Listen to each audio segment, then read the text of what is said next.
I was involved in the chapter which looked at the past, and it's very easy to be the person, if you look at the past too much, to become extremely pessimistic about what are the options for the future. This idea you have to turn this huge juggernaut round at great speed at unprecedented levels. But then I think you can take some optimism from the fact that we've never really tried. So therefore, there are some options there. So that, in a way, gives me some sort of hope that a scale of change is still not beyond us to achieve that. And I think one of the successes of Working Group 3 is to really demonstrate quite what that scale is. What I'm going to try and do is offer some interpretation on how this may relate down to a country, in particular the UK. At some point, we have to work out who does what. And while I completely agree with the findings that we need a global agreement, a price, a cap, at some point, country responsibility will need to be addressed, and we need to find a way of doing that effectively.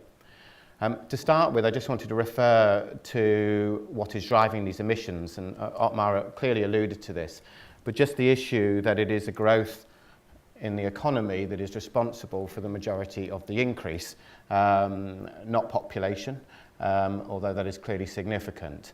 And this immediately creates quite a conflicting, I suppose, a very conflicting policy or very conflicting issue. I see it very difficult to suggest that a country would not carry on to pursue the goal of increased GDP, but clearly that is the key driver. It doesn't mean that they are totally incompatible, but it means it creates a significant problem. One of the advantages here, I think, is that social goals beyond a certain point of growth in GDP are not necessarily well aligned to sort of social progress. For example, if you earn £100,000 a year, you don't live twice as long as someone who earns £50,000 a year. And other social indicators follow a very similar pattern to that, giving us options potentially for still achieving quite high levels of social progress, even if GDP was to be affected by the policies in place. This was the graph that I produced for my chapter and then changed slightly when it got taken in and then not included in the SPM. But in essence, the significant difference between the consumption and production-based emissions of different countries. And one thing I think is very interesting is now we have between 26-30% of global emissions embodied in trade. And so what is a country, and defining the responsibility of a country in a globalized context becomes increasingly challenging and increasingly difficult. It also helps us question what we mean by decoupling and whether we are truly decoupling economic growth from emissions. For example, we produce these figures for the UK, and they now form an official indicator that the UK government report on. And before the recession, while the UK's territorial emissions went down by about 20%, their emissions from a consumption perspective went up by 20%. So I should add, this is not actually due to climate policy driving away industry. It's the unintentional consequences of globalisation. But defining our responsibility as our territory becomes increasingly difficult within a globalised context, and hence the importance of a global deal, but also to reflect on information like this when we're trying to divide up and share responsibility. We also know that, therefore, that the future cannot look in any way like the past, and we cannot rely on global economic crises to deliver anything meaningful in terms of emission reduction. Here we see a diagram produced by Glenn Peters, which isn't in the report, but I think relevant, that while we've managed to increase our carbon intensity significantly, this has consistently been outpaced by economic growth. So the speed of carbon intensity growth would need to be at such an unprecedented level that, to me, that means the demand side needs to play a greater role in policy options. I think this is also an opportunity for countries to reflect on their own carbon budgets. And this is purely here I've ran a very simple, quick scenario, really as a think piece. If we were to even not think about historical emissions, but we were to divide the remaining global budget by its population, so everyone from today has an equal right to the remaining carbon space, The UK, from that perspective, would need a 95% reduction by 2050. I'm not suggesting that all that reduction even needs to be achieved in the UK. That would be more of a burden sharing statement, a statement of emission rights. But that's the sort of scale of change that we're talking about. And I think it's useful for countries now to reflect on what it means for their own level of responsibility in advance of talks in the future. What would that mean in the short term, and how would we compare that with the Committee on Climate Change's targets? We'll be looking at shifting the 80% reduction forward 18 years in the UK. You could hear people saying, oh, isn't it tough enough already? But I think we have to have some realism about the debate about what it means to change it and the need for change at speed. We can't pretend forever that this is extremely challenging.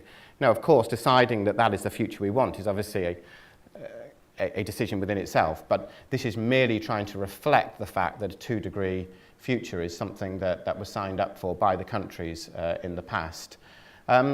I actually think that an 80% reduction in territorial emissions by 2032 isn't the scariest thing I've ever heard of.